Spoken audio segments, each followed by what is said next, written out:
महाभारत युद्ध का आरंभ। महाभारत की कहानियां। महाभारत युद्ध में दोनों पक्षों की सेनाओं का सम्मिलित संख्या बल 18 अक्षौहिणी था। युधिष्ठिर 7 अक्षौहिणी सेना के, जबकि दुर्योधन 11 अक्षौहिणी सेना का स्वामी था। पांडव तथा कौरव दोनों ही ओर की सेनाएं युद्ध के लिए तैयार हुईं। पहले भगवान श्री कृष्ण परम क्रोधी दुर्योधन के पास दूत बनकर गए। उन्होंने 11 अक्षौहिणी सेना के स्वामी राजा दुर्योधन से कहा, राजन, तुम युधिष्ठिर को आधा राज्य दे दो या उन्हें 5 ही गांव अर्पित कर दो, नहीं तो उनके साथ युद्ध करो।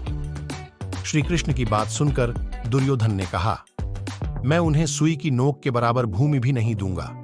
हां, उनसे युद्ध अवश्य करूंगा। सा कहकर वह भगवान श्री कृष्ण को बंदी बनाने के लिए उद्यत हो गया।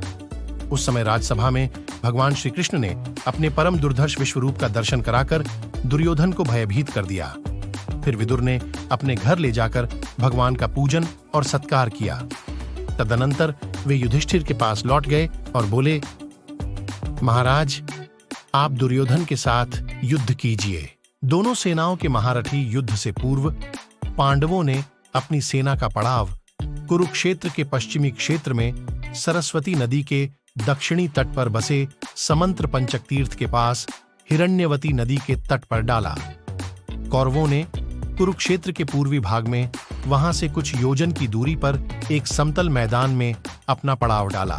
युधिष्ठिर और दुर्योधन की सेनाएं कुरुक्षेत्र के मैदान में जा डटीं।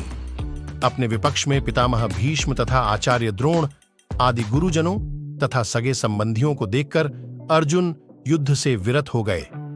तब भगवान श्री कृष्ण ने उन्हें गीता का उपदेश दिया। उनसे कहा, पार्थ, भीष्म आदि गुरुजन शोक के योग्य नहीं हैं। मनुष्य का शरीर विनाशशील है, किंतु आत्मा का कभी नाश नहीं होता। यह आत्मा ही परब्रह्म है। मैं ब्रह्म हूं। इस प्रकार तुम उस आत्मा को समझो। कार्य की सिद्धि और असिद्धि में समान भाव से रहकर कर्म योग का आश्रय लेकर क्षात्र धर्म का पालन करो। श्री कृष्ण के ऐसा कहने पर अर्जुन रथारूढ़ होकर युद्ध में प्रवृत्त हुए। श्री कृष्ण तथा अर्जुन सहित सभी ने शंख ध्वनि की ओर युद्ध का आरंभ हो गया। दुर्योधन की सेना में सबसे पहले पितामह भीष्म सेनापति हुए। पांडवों के सेनापति शिखंडी थे।